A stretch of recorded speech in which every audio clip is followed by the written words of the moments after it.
Buenos días. Siguiendo los consejos de Drago, vamos a tratar de hacer bien las cosas. En esta oportunidad voy a compartir con ustedes una serie de consideraciones sobre las cuales debemos poner atención para desarrollar una plantación de vides moderna. Decía yo, ¿por qué veo tan poco? Ahora sí.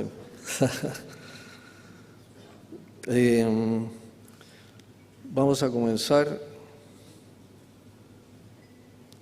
comenzar por algo muy básico y esencial, que es que debemos tener un amplio conocimiento del lugar y del entorno donde se va a desarrollar nuestro proyecto. Tenemos dos situaciones. Una, cuando se trata de ampliación del cultivo y o replante de plantación en lugares o zonas conocidas, donde existe o ha existido el cultivo de la vid por muchos años. En esta situación tenemos las condiciones climatológicas bastante conocidas, por lo tanto no es un problema si hemos tomado la decisión de plantar uva de mesa. La calidad del agua, el tipo de suelo, las enfermedades, las plagas y lo más importante, la disponibilidad y la calidad de la mano de obra.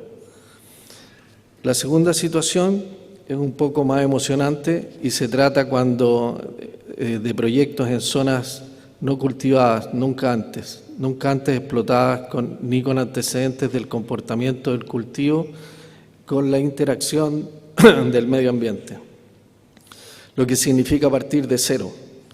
Los componentes esenciales en esta segunda situación es el empuje y el buen olfato empresarial, como lo hicieron los pioneros del cultivo de la uva de mesa hace más de 60 años, como lo mencionó Carola. Este desafío es interesante. Para desarrollar un predio necesitamos hacer los estudios básicos de topografía, planimetría, curvas de nivel, estudio de las características físicas del suelo, textura, estructura, porosidad, densidad aparente, estratificación, compactación, análisis químico del suelo, nutricional, pH, conductividad eléctrica, salinidad y la actividad biológica.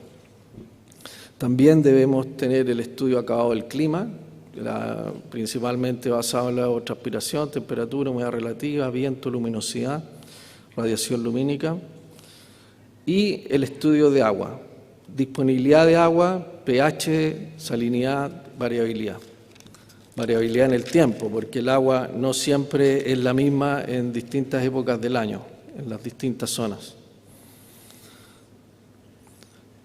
El diseño predial para hacer la preparación de suelo, como lo definió Drago recién, tenemos distintos tipos de fórmulas de soltar el suelo, pero lo esencial es partir con una plantación con suelo suelto, con el suelo removido. Es muy diferente partir los primeros 2 o 3 años de una plantación cuando el suelo ha sido bien preparado a cuando el suelo ha sido preparado a medias. Esta labor involucra un costo hoy en día de no más de $700, $800 por hectárea, pero sin embargo va a durar y perdurar por más de 10 o 15 años su efecto. Cuando se hacen plantaciones con buena preparación de suelo, el primer y segundo año son impresionantes. Muchos de ustedes ya lo habrán probado. En el tema del agua, me voy a detener aquí un poco porque hoy en día todos sabemos la importancia que tiene el agua, que es un bien escaso, muy demandado y caro, por lo cual hago un llamado a los agricultores que se preocupen mucho más por el valor patrimonial del agua. Hace mucho tiempo que el agua vale lo mismo que la tierra, o más que la tierra. Hemos visto transacciones de $15.000, $20.000, $50.000, $70.000 por 1 litro por segundo de agua. Hoy en día existe en el Congreso una ley que se está tramitando para ver la posibilidad de estatizar el derecho y el aprovechamiento del agua. Por lo tanto, atentos a agricultores. Este es un recurso muy escaso. En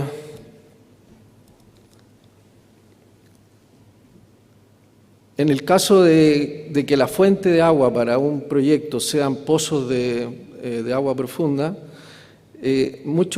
durante muchos años se diseñó los proyectos de riego directo a los pozos, de tal forma de que el predio se regara, la plantación se regara solamente cuando requería el cultivo y los pozos pasan muchas horas parados.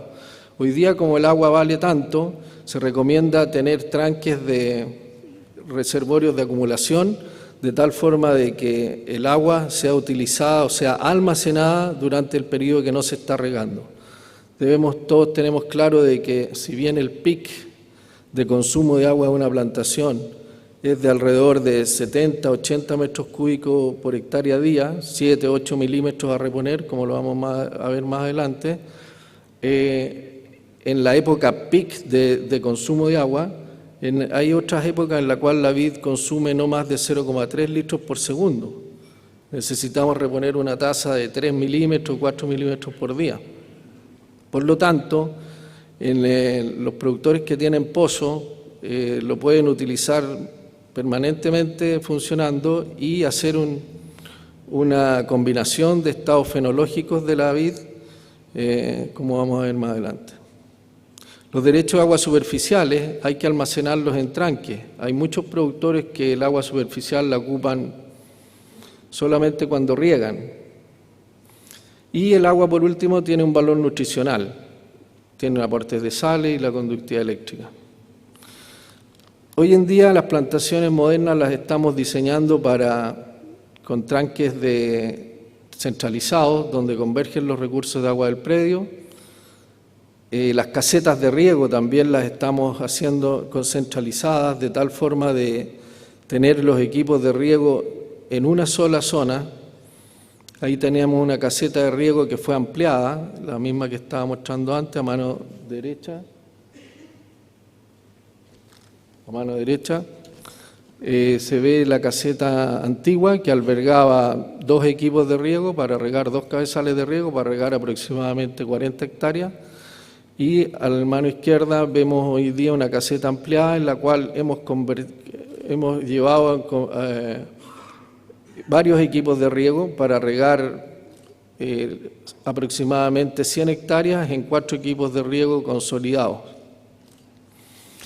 En este caso vemos una caseta de riego centralizada de 6 cabezales de riego que riega 180 hectáreas.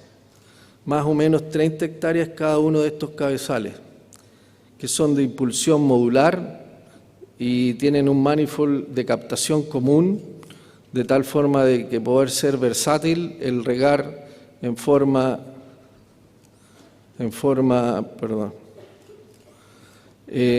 combinada, si falla un motor, regar con otros.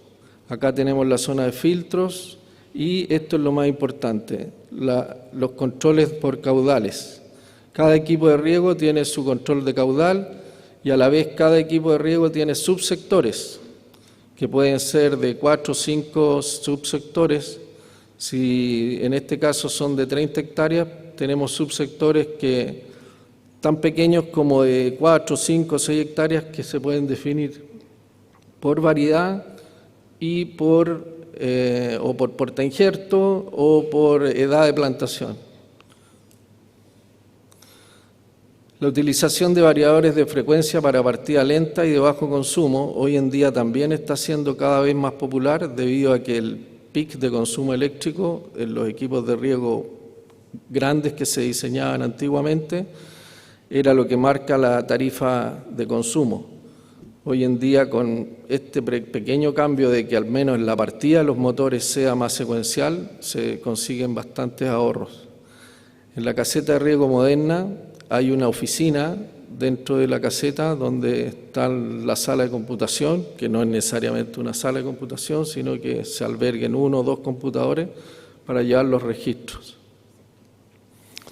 Aquí vemos el manifold de filtrado que está interconectado de todos los equipos, de tal forma de tener alternativas. El riego no se trata solamente de regar, sino que hay que controlar el riego. Tenemos caudalímetros de matrices que se cruzan la información hoy día con caudalímetros en línea, integrados, o integrados a los nodos de telemetría. Hoy día la información que nos están dando en cada riego es del volumen de agua a regar en el sector y esto está está interrelacionado con el tiempo de riego programado. En caso de que no calce el tiempo de riego con el caudal, saltan las alarmas necesarias como para poder tomar las decisiones correctas de modificar. Es más que nada para controlar el riego en sí, porque hay veces de que tenemos programados los equipos de riego, el riego propiamente tal, en X cantidad de horas, pero tiene que coincidir con el caudal. Este caudal en línea, este caudalímetro de línea, es una de las herramientas, como vamos a ver más adelante, que más nos ha contribuido a poder chequear el equipo de riego. Volviendo a la caseta, tenemos estanques de premezcla, que en realidad más que de premezcla son estanques de disolución de fertilizante, en el cual preparamos la solución madre en estos estanques de premezcla, que son aproximadamente 1.500, 2.000 litros, con revolvedores mecánicos o revolvedores por aire, que hacen más fácil la disolución de los fertilizantes. En este caso tiene una bomba de acero inoxidable aquí abajo y que se traslada el fertilizante ya disuelto, se traslada a los estanques de fertilización. Estos estanques de solución nutritiva tienen algunos nitrógenos, otro potasio, otro fósforo y aparte ponemos el calcio y el magnesio. De estos estanques de fertirrigación se toman las cantidades de nutrientes necesarias para inyectar a cada uno de los sectores. Tenemos controles en cada uno de los equipos de riego, control por válvula, por volúmenes, para registrar la cantidad de fertilizante que se aplica en cada riego. También hay control de pH. Hoy en día la tecnología permite, en forma muy sencilla y no tan cara, acidificar el total de la solución de riego. Estos pequeños equipos toman una muestra a la salida de cada una de los matrices que van a regar cada sector y hacen un pH objetivo, inyectan ácido directo a la matriz con un pH objetivo. Si nosotros tenemos pH de aguas con pH 7.8, 8, que es lo más normal para la zona central de Chile, en algunos casos estamos bajando el agua total de riego a pH 6 o 6,5 con estos inyectores. Este otro tipo de estanque para preparar soluciones nutritivas, en este caso se prepara la mezcla por cada sector de riego y se inyecta la mezcla ya preparada en cada uno de los estanques. Este sistema un poco más antiguo tiene un revolvedor mecánico. Los anteriores tenían revolvedor por aire.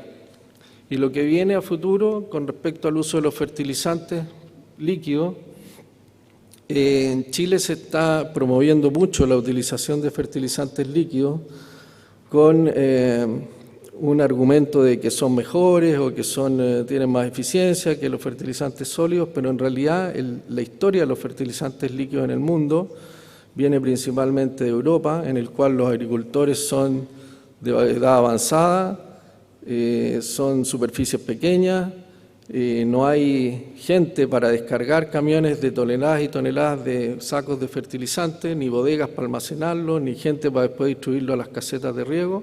Por lo tanto, se está utilizando esta tecnología desde hace bastantes años, aproximadamente 20 años, en el cual el agricultor hace su pedido de fertilizante como hace el pedido de petróleo, como hace el pedido de gas a granel.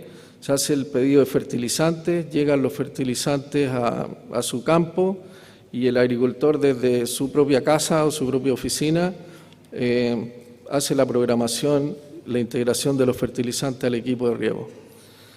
Esto, según yo, es algo que viene para Chile al futuro, porque sin lugar a duda el tema, hoy día estamos en plena etapa, en plena época en la zona central de distribución de los fertilizantes sólidos. Y es un ir y venir de camiones de toneladas y toneladas por predio, que hay que descargarlas, hay que almacenarlas, hay que moverlas, hay que administrarlas. Y yo creo que la eficiencia que tiene el el cambiarse a fertilizantes líquidos en este sentido es muy provechoso para los costos a futuro.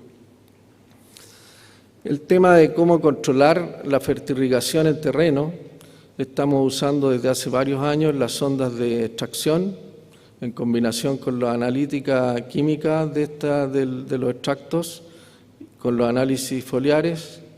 Para esto hay empresas que se dedican a dar estos servicios.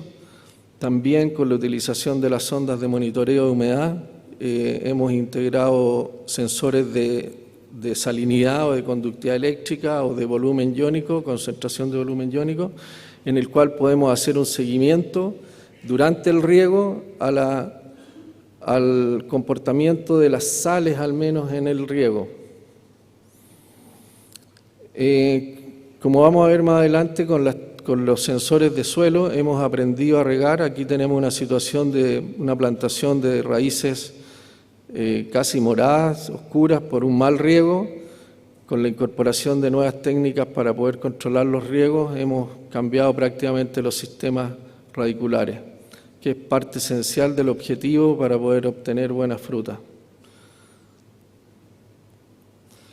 En resumen de la primera parte de la presentación, vamos a ver, podemos concluir de que los equipos de riego de impulsión tienen que ser de bajo consumo, utilización de variables de frecuencia, van a permitir ahorros considerables en la energía. Las casetas tienen que ser diseñadas con espacios holgados para permitir crecimientos modulares. El diseño de los equipos para regar bajo condiciones de escasez de agua, con márgenes de seguridad. Los reservorios de almacenamiento de pozos profundos y aguas superficiales. Las bombas de impulsión modulares, en caso de fallas o mantención, continuar operando con parte del equipo. Y el control y registro de riegos por caudal o volumen. Las bases para diseñar un equipo de riego moderno están siempre, como siempre, en base a la demanda, a la ET0. También tenemos que considerar el tipo de suelo en cuanto a la dinámica del agua en el suelo, cómo se mueve el agua en el suelo, porque va a ser diferente hacer un diseño de riego para un suelo arenoso, pedregoso, que para un suelo arcilloso, denso. El número de cabezales de riego según la superficie a regar. Hoy en día los proyectos de riego son de bastante envergadura, digamos. Estamos trabajando con proyectos de 100 hectáreas, de 50 hectáreas, de 200 hectáreas, en la cual dividimos, por ejemplo, en un proyecto de 100 hectáreas, si dividimos en 4 cabezales de riego, que cada cabezal va a regar 25 hectáreas, dentro de cada cabezal a la vez tenemos la subdivisión en sectores de riego, 3, 4, 5 sectores de riego, para poder localizar variedad porta injerto en forma uniforme. También tipo de suelo. En los predios no todos tienen, en realidad todos los predios tienen una desuniformidad de suelo tal de que el diseño del equipo de riego es esencial para poder después regar en forma diferenciada. El margen de seguridad de los equipos de riego se los da uno, y el margen de seguridad tiene un costo, como todo seguro. En el caso habitual, ocupamos 7 días a la semana durante 22 horas para la época peak. Con 154 horas a la semana debemos reponer el 100% de la ET0. Como todos sabemos, las curvas de evaporación siguen prácticamente una gentileza de Martín, las tres diapositivas siguientes, que le gusta mucho este tema. Como todos sabemos, las curvas de evaporación sigue una campana de Gauss y la época peak para la zona central de Chile es desde el 15 de diciembre al 15 de enero. En ese periodo tenemos la máxima evaporación que llega aproximadamente a entre 6 y 7 milímetros por día, por hectárea. El coeficiente cultivo, si bien es una referencia importante, que es el porcentaje de agua a reponer de la demanda, depende del estado fenológico, como está bien graficado en esta diapositiva, presentada por Luis Gurevich hace muchos años. Hoy en día el tema del coeficiente cultivo prácticamente no lo estamos ocupando como tal, sino que estamos posterior al riego, posterior a ver la reacción del agua en el suelo y de la planta, estamos viendo qué K-sub-C estamos dando. Para diseñar bien el equipo de riego tenemos que separar el tipo de suelo. En suelos pesados, el bulbo, la distancia a los goteros será entre 1 metro y un poco más. En un suelo mediano puede ser de 60 centímetros y en un suelo liviano tiene que ser entre 30 y 50 centímetros. Okay.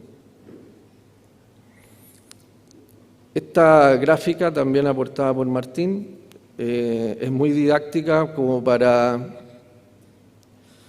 poder decidir o poder definir el hecho de que regar con una manguera es una situación bastante difícil.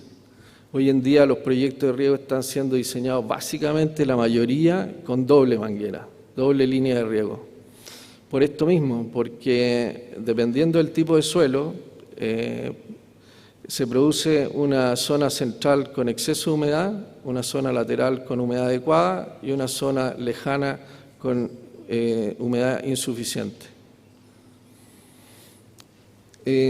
Las bases para un diseño de equipo, para un caso puntual, cada equipo de riego, cada predio requiere su planificación. Aquí no hay recetas, no podemos hacer una receta de que el equipo de riego puede ser tal o cual y se puede repetir para cualquier situación, como vamos a ver acá.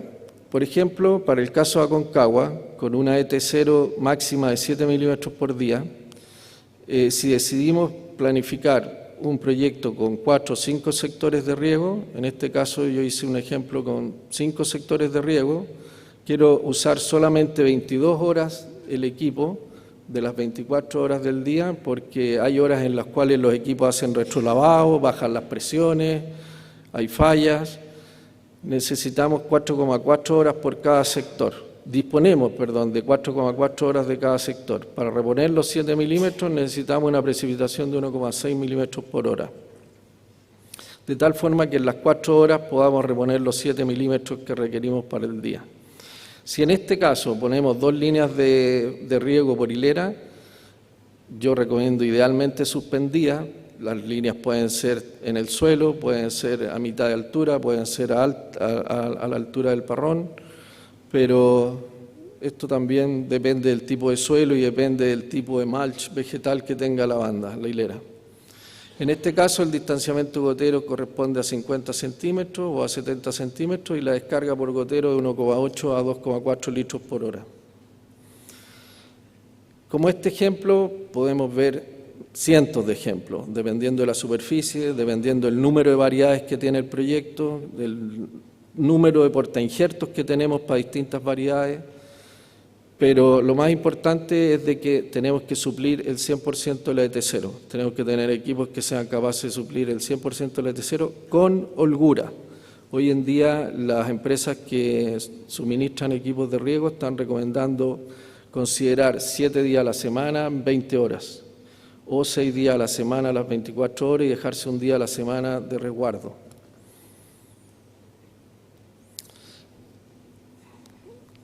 Las bases para mejorar la gestión de riego está en integrar la información. Esto es lo más importante. Aparte de tener un buen equipo de riego, de la disponibilidad de agua y la forma de poder aplicar el agua, tenemos que hacer hoy en día gestión con respecto a esto. La humedad del suelo se denomina hoy en día dinámica del agua en el suelo. O sea, cómo se mueve el agua en el suelo, cómo entra el agua en el suelo durante un riego y cómo se consume en el tiempo, ya sea por las raíces de las plantas o por la evaporación. Para eso contamos con sensores de humedad de suelo, como las sondas de capacistancia de lectura continua, las FDR. Contamos con sensores de equipos portátiles, como los wet sensors, que miden humedad, concentración de sales y temperatura. Y las sondas también TDR que podemos usar para evaluar las calicatas, por ejemplo. Seguimos usando calicata como una herramienta insustituible para ver la distribución del agua en el suelo y el tipo de raíces y la calidad de las raíces. Con los sensores de humedad de suelo nos ha cambiado la vida. Yo personalmente estoy usando sensores desde hace más de 10 años en muchos clientes y hoy en día con esto tenemos una visión de lo que está pasando debajo en el suelo. Si bien son mediciones puntuales donde están solamente los tubos, con las calicatas complementamos las visiones puntuales para extrapolar hacia otros sectores o dentro de los mismos sectores. Pero saber lo que está pasando cada 10 minutos con lecturas continuas y en línea de lo que está pasando de la humedad en el suelo es realmente increíble e importante para tomar decisiones. El clima, continuamos con las tradicionales estaciones meteorológicas, hay unas de mejor calidad, otras tradicionales. Lo interesante es que las estaciones meteorológicas cada vez traen más programas integrados para predicciones de enfermedades y plagas. Y tenemos los sensores de metabolismo de la planta. Tenemos que ir correlacionando tanto la humedad en el suelo como está reaccionando la planta. Los sensores de humedad de planta que hoy en día disponemos, la tecnología hoy día nos ofrece principalmente dendrometría. En el caso de la vid tenemos usado dendrometría al tronco, dendrometría al brote y dendrometría a la valla. La dendrometría a la valla, para mi modo de ver, es una de las herramientas más importantes para ver el estado metabólico, el estado de energía de la planta durante la etapa más importante, que es de cuaja a pinta o de cuaja a cosecha, como lo vamos a ver a continuación. También estamos usando en algunos casos, pero en forma más académica, el tema de la bomba de Cholander, que es una herramienta muy sensible, muy fácil de utilizar en zonas amplias, de tomar muestras de hoja, hacer el análisis con la bomba de Cholander y ver el estado de estrés o el estado de holgura que tiene la planta.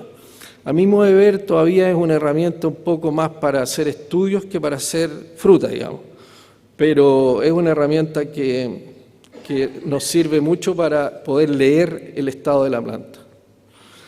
Estas fotos las puse intencionalmente aquí, son del año 2005, no están trucadas las fechas, son en un país vecino al nuestro, donde yo trabajo mucho, donde quiero hacer una advertencia de que nos están pillando y posiblemente pasando. Así es que hago un llamado a los productores, a los empresarios chilenos de que tenemos que ir más rápido en esto de la tecnología porque si no nos vamos a quedar, ya nos estamos quedando atrás.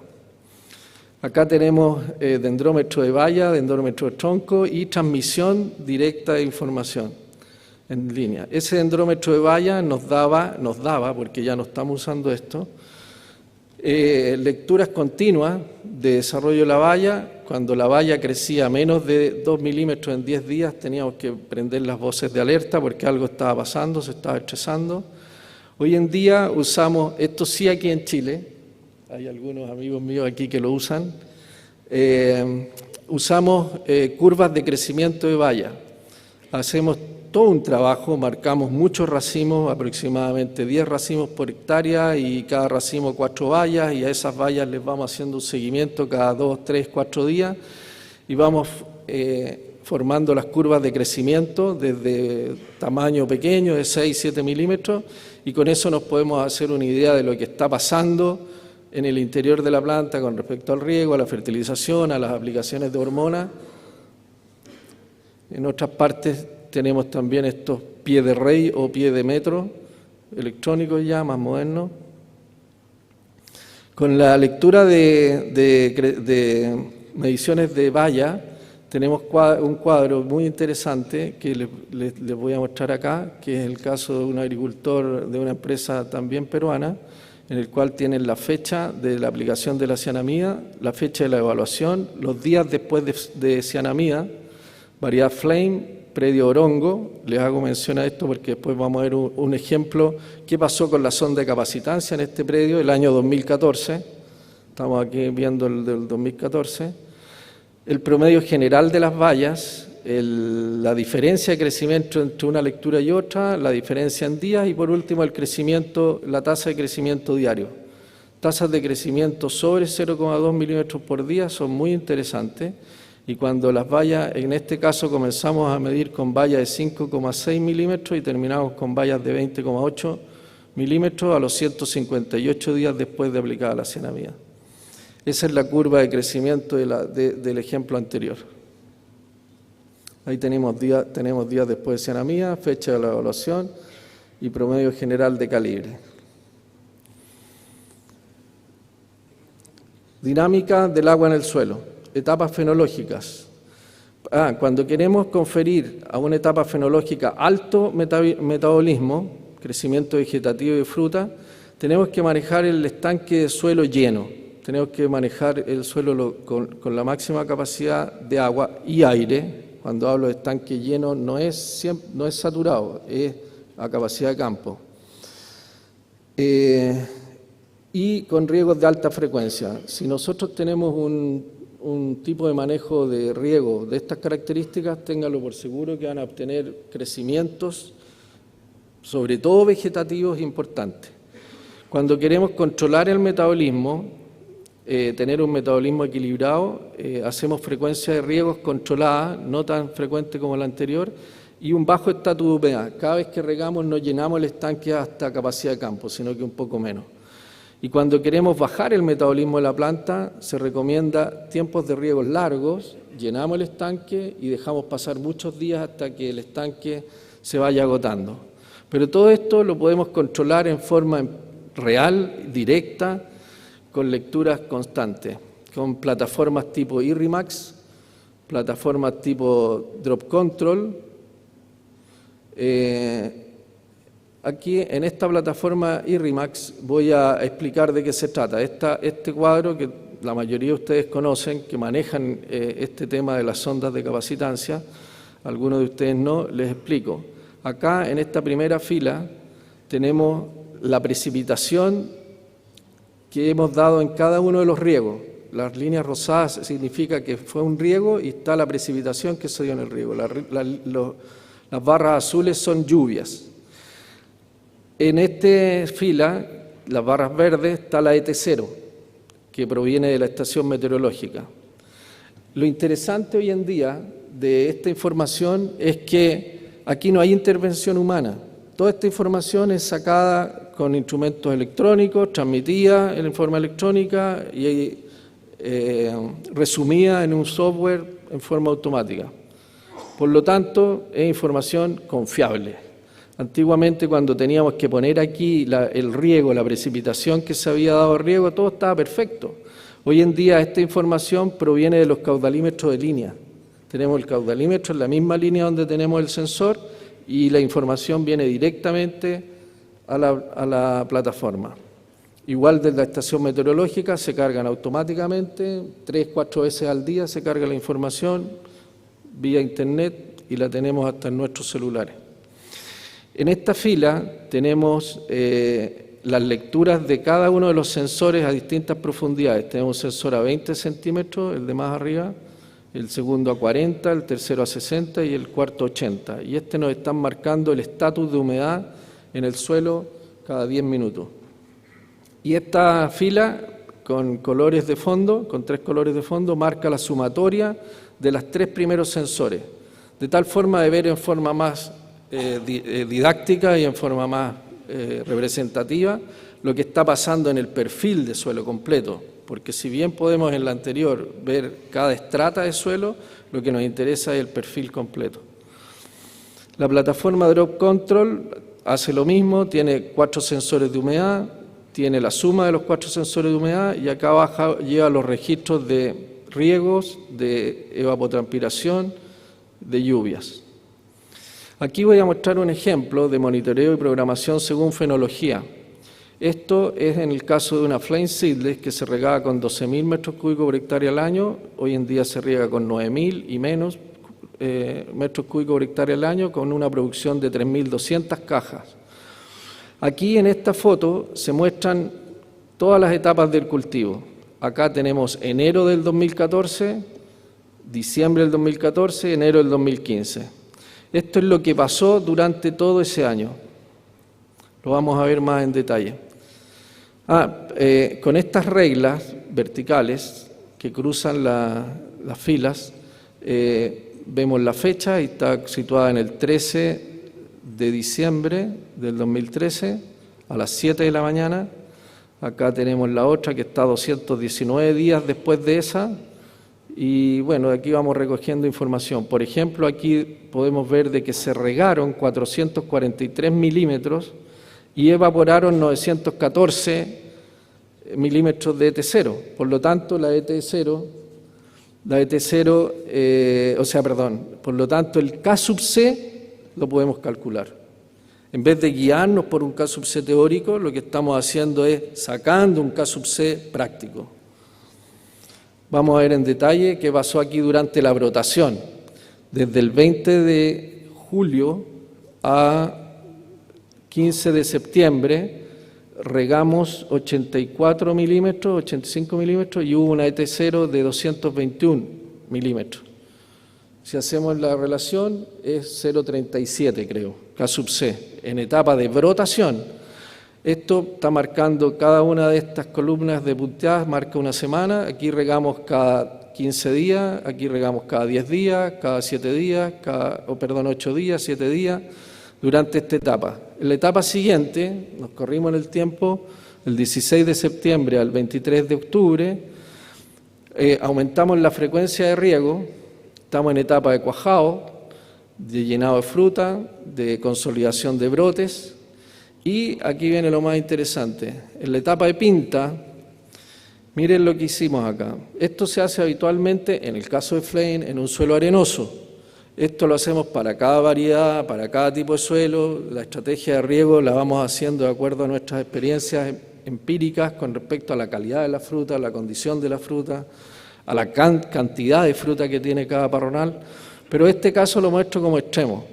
Acá, el 23 de octubre, se cambió la estrategia de riego. Ustedes pueden ver ahí arriba los riegos largos y con cierta frecuencia se dieron riegos cortos, puros riegos cortos y de alta frecuencia, los cuales solamente llegaron a la primer sensor de 20 centímetros, ni siquiera llegaron al de 40, y los sensores de profundidad se fueron a pique, se fueron abajo. En esta etapa regamos 95 milímetros con una ET0 de 300, o sea, K sub C 0,3 de nuevo. Caso de Flame, en caso de Redlow, en caso de variedades que tenemos que hacer llenado de valla o hacer maduración de valla, ahí el K sub C lo bajamos a más o menos a 0,6. Bueno, con las estaciones meteorológicas, la transmisión de datos de esta información, la captura de la transmisión de las sondas.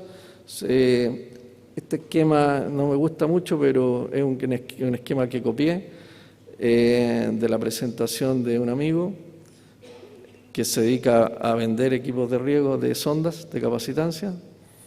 Y bueno, en esto podemos ver de que la información se saca de los sensores de planta, de los sensores de suelo, podemos controlar válvulas de riego, podemos controlar casetas de riego, la información llega de la estación meteorológica, entra a un nodo, del nodo pasa por un gateway, por un portal, va al computador central del predio y del computador central sube a Internet. Resumen, para mantener plantas equilibradas entre la parte aérea y radical hay que trabajar muy bien. Hoy día existen las técnicas como para poder hacer un seguimiento acucioso al riego y a la fertirrigación. La planta y el clima define la cantidad de agua a reponer, el consumo, el volumen, y el suelo define la capacidad de estanque, almacenamiento, o sea, la frecuencia de riego. Les recomiendo este libro de nuestro amigo Rodrigo Calleja, en la cual habla de la precisión, de los riegos de precisión de frutales con sensores de suelo. Es un librito bien didáctico y bien detallado. Bueno, con esta foto quiero discutir con mis colegas y amigos de UANOVA, que muchos de ellos dicen que la raíz del problema está en la raíz. Yo creo que no, que la raíz del problema está en que tenemos que saber regar.